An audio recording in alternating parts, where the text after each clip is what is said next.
Times of Swaraj में आप सबों का स्वागत है और मैं हूं संतोष सिंह। देखिए, अभी तो खबर की दुनिया में युद्ध और पाकिस्तान और भारत, इसकी ही चर्चा है।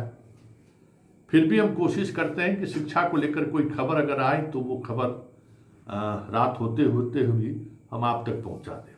देखिए, एक आपके जो HRMS बनाने वाले जो पदाधिकारी हैं वाल्मीकि, उनका एक पत्र आप लोगों ने देखा होगा। और पत्र किनको संबोधित करके लिखा है उन्होंने, आप लोगों का जो वेतन भत्ता वगैरह है, रूम मकान भाड़ा जो भी है, वो लेटर किसको लिखा है कि अभी तक HRMS पर नहीं दिख रहा है। अब समझ में आपको आ रहा है कुछ?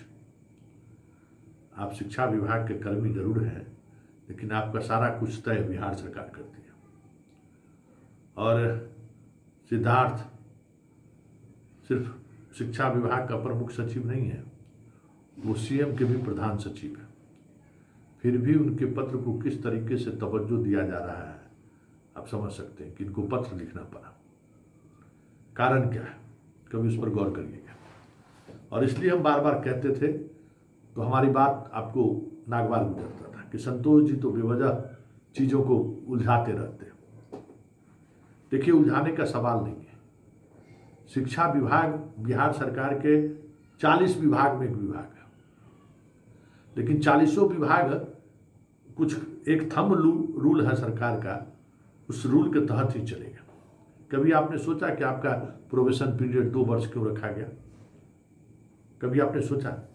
जब तक आपका डॉक्यूमेंट्स वेरिफिकेशन नहीं हो जाएगा। एक बात याद रखिए, BPSC के द्वारा आप चयनित शिक्षक हैं और आपको राज्यकर्मी बनाया है सरकार। वेतन भले आप कहिए हमको चाइनीज मिल रहा है, जापानीज मिल रहा है, उससे बहस नहीं है। जब तक डॉक्यूमेंट्स वेरिफिकेशन आपका नहीं हो जाएगा, तब तक आपकी जो प्रक्रिया है वेतन वृद्धि का, बाकी जो प्रक्रिया है, शिक्षा विभाग चिट्ठी लिखते रह जाएगा, कोई नोटिस देने वाला नहीं है। और इसलिए हम बार बार कहते हैं कि जो सैंक्शन पद आपके यहाँ है शिक्षकों का, एक दिन मामला वहाँ भी फंसेगा कि स्कूल में अगर हिस्ट्री डिपार्टमेंट में एक टीचर का पद सैंक्शन है तो एक ही टीचर को वेतन मिलेगा। अगर 2 टीचर 3 टीचर आप वहाँ अपॉइंट कर दिए और वेतन दे रहे हैं, तो किसी दिन भी 2 शिक्षकों का वेतन रुक जाएगा और उसके बाद उसकी बहुत परेशानी फजीयत होगी, परेशान हो जाएगा बेचारा। अरे दूसरे विभाग वाला का तो कुछ और ही आमदनी हो ना है जी। दूसरे विभाग में फ्रेंच भागने का तरीका भी अभी तो शिक्षा विभाग में वो भी नहीं है, लेकिन फ्रेंच भागने के बावजूद भी कितना जगह दौड़िएगा। पैसा रहता है तब ना पैसा से खेल कर देता है। पैसा मास्टर साहब कहाँ से लेंगे? तो ये सारी चीज़ें आपको आने वाले समय में आपके लिए समस्याएं खड़ी करने वाली है। तबादला पर जितना जोर आप लोगों ने दिया, जितनी मेहनत आप लोगों ने पैरवी कराने में लगाया, इस बात को लेकर हम यही लड़ाई लड़ रहे थे कि काश आप उस ट्रांसफ़र को लेकर जो लड़ाई आप लड़ रहे हो ना, वो लड़ाई तब लड़ना जब ये सारी चीज़ें आपकी व्यवस्थित हो जाए। TRE 3 में जिसका अपॉइंटमेंट हुआ है, जो जिसको ज्वाइनिंग को लेकर प्रक्रिया शुरू हुई है, 1-2 नहीं हजारों स्टूडेंट हमको फ़ोन किया, जो कम से कम रोज़ाना 4-5 फ़ोन आ जाता है। हजारों स्टूडेंट फ़ोन किया है कि सर हम हाई कोर्ट जाएँ क्या, हमें कैटेगरी में आते हैं, हम जनरल में मेरा सिलेक्शन हुआ, मेरा रैंक ये है, हमसे कम रैंक वाले को जो है सो पोस्टिंग हो गई है। तो बार बार उन्हें मना करते रहते कि नहीं, हाई कोर्ट मत जाइए, अभी बहाली प्रक्रिया बड़ा मुश्किल से सिद्धार्थ दबाव में है। छात्र अगर आंदोलन नहीं करते, आंदोलन की चेतावनी नहीं देते, चयनित छात्र शिक्षक जो बने हैं, तो ये करने वाला नहीं था, ये टालता। अब बताए, मुख्यमंत्री जिसको नियुक्ति पत्र दे दिया हो, उस नियुक्ति पत्र मिलने के बाद पहली बार बिहार में 2005 से लेकर आज तक में पहली बार देखे हैं कि मुख्यमंत्री के नियुक्ति पत्र देने के बावजूद भी ज्वाइनिंग में इतना समय ये लोग लगा दिया। TRE 1 TRE 2 में तो देखे ही थे किस तरीके से ज्वाइनिंग हुआ था, और अभी कितनी प्रक्रियाएं बची हुई है TRE 3 वाले को।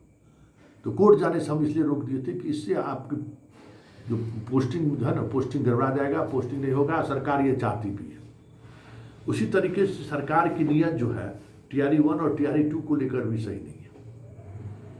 जो आप जब एक सिस्टम में आ जाइएगा ना तो फिर कोई दिक्कत नहीं है।